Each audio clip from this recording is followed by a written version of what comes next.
Assalamualaikum warahmatullahi wabarakatuh. Alhamdulillah kita bertemu kembali dengan Ibu Rahimah pada mata pelajaran Akidah Akhlak, walaupun dengan pembelajaran secara daring atau jarak jauh. Mudah-mudahan tidak mengurangi rasa semangat belajar kita. Amin amin ya rabbal alamin. Anak-anak ibu yang ibu sayangi serta ibu banggakan, marilah kita memulai pembelajaran ini dengan membaca basmalah. Bismillahirrahmanirrahim. Nah, semoga dengan membaca basmalah tadi, pembelajaran kita pada hari ini berjalan dengan tertib dan lancar. Amin. Baik anak-anak ibu yang ibu sayangi, pada hari ini dengan judul materi kita yaitu iman kepada para malaikat dan makhluk gaib lainnya. Nah, kelas 7 ya, Akidah Akhlak semester 2. Judulnya. Kalian perhatikan, kita langsung masuk pada pengertian malaikat. Nah, menurut bahasa, kata malaikat merupakan kata jamak yang berasal dari kata mufrad, yaitu malak, yang berarti kekuatan. Nah, dalam mengemban misi dan tugasnya, para malaikat itu juga disebut dengan ar-rusul, yang berarti para utusan Allah Subhanahu wa ta'ala. Nah, itu pengertian malaikat. Sekarang ibu lanjutkan dengan pengertian iman kepada malaikat. Pengertian iman ya, iman kepada malaikat. Nah, iman kepada malaikat adalah meyakini adanya malaikat, ya, bahwa memang diciptakan oleh Allah. Nah, walaupun kita tidak dapat melihat, ya, dan Allah menciptakan para malaikat itu dari cahaya atau nur, ya. Nah, itu pengertian iman kepada malaikat. Kemudian nama dan tugas-tugas malaikat. Nah, sebenarnya malaikat itu sangat banyak ya anak-anak ya, namun yang wajib kita hafalkan hanya 10 saja. Nah, di sini ibu sampaikan nama-nama dan tugas-tugas malaikat. Yang pertama yaitu malaikat Jibril. Nah, tugasnya apa ya Nana? Bertugas menyampaikan wahyu. Nah, kemudian yang kedua Mikail, bertugas membagi rezeki atau menurunkan hujan. Kemudian yang ketiga malaikat Israfil, bertugas meniup sangkakala. Nah, yang keempat adalah malaikat Israfil.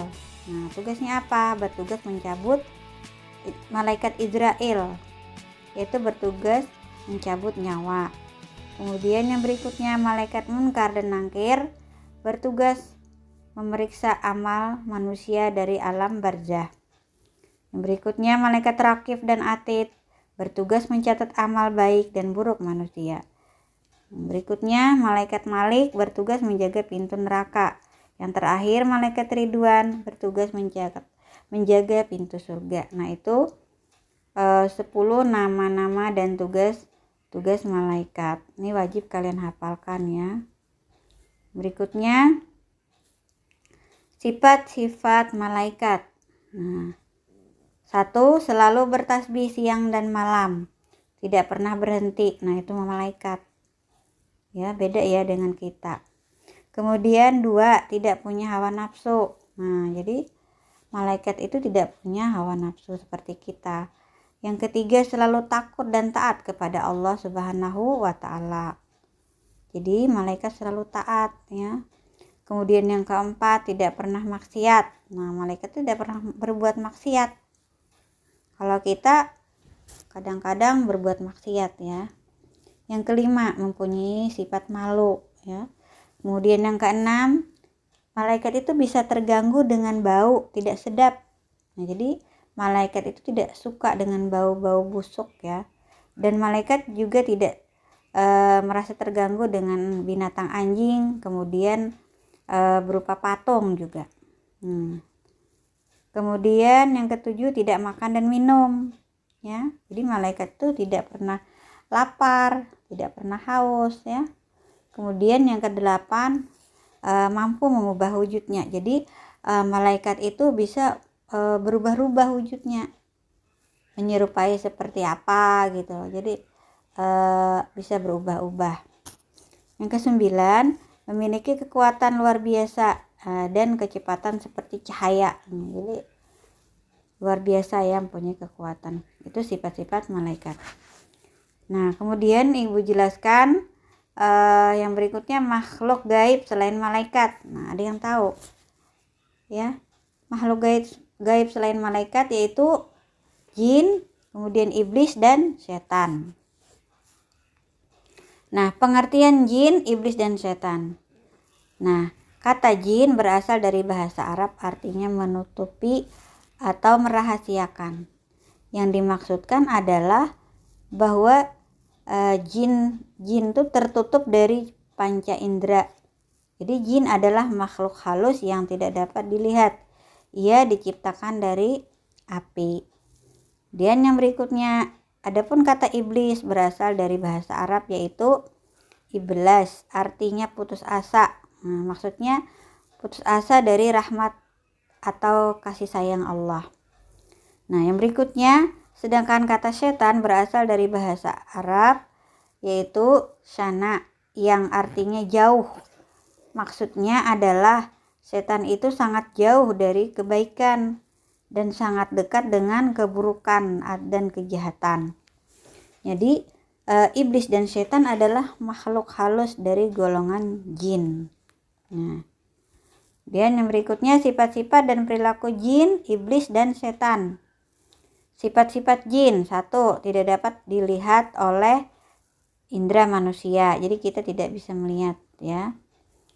Kemudian yang kedua, diciptakan dari api yang sangat panas. Nah, yang ketiga, ada yang mengakui keesaan Allah Subhanahu wa taala, ada pula yang tidak mengakui atau ingkar ya. Kemudian perilaku jin. Nah, menurut sebagian ulama, rupa, tabiat dan kelakuan dan perangai jin itu mirip dengan manusia. Nah, ya, ada yang beriman jin itu, ada yang ingkar. Jadi ada jin Islam, ada jin kafir. Kemudian ada yang baik, ada yang jahat gitu. Jadi mirip dengan sifat manusia. Nah, kemudian yang berikutnya bagian C-nya, sifat iblis dan setan. Satu, tidak dapat dilihat oleh indera manusia. Sama juga ya seperti jin tadi. Diciptakan dari api yang sangat panas. Kemudian yang ketiga, angkuh dan sombong sebagai sifat dasar dari setan atau iblis. Yang keempat, selalu membangkang terhadap perintah Allah. Ya. Kemudian tidak mati sebelum datangnya hari kiamat. Jadi iblis itu selalu hidup sampai hari kiamat. Kemudian yang bagian D, perilaku atau tugas iblis dan setan apa? Nah, tugasnya menghendaki agar manusia menempuh jalan yang sesat. Nah, jadi tugasnya itu juga menggoda manusia. Agar apa? Agar menyeleweng dari petunjuk Allah. Agar kita ingkar terhadap Allah, agar kita berbuat dosa kepada Allah, itu yang dikehendaki iblis atau setan tadi. Nah, yang berikutnya latihan soal. Kalian perhatikan. Nomor 1, soal pertama, jelaskan pengertian iman kepada malaikat. Ini sudah dijelaskan tadi. Yang kedua, tuliskan 10 malaikat beserta tugasnya ya. Yang ketiga, sebutkan makhluk gaib selain malaikat. Nah, demikian yang dapat Ibu sampaikan. Semoga kalian dapat memahaminya penjelasan Ibu. Mari kita tutup pembelajaran daring kita pada hari ini dengan membaca hamdalah alhamdulillahirabbil alamin. Terima kasih. Wassalamualaikum warahmatullahi wabarakatuh.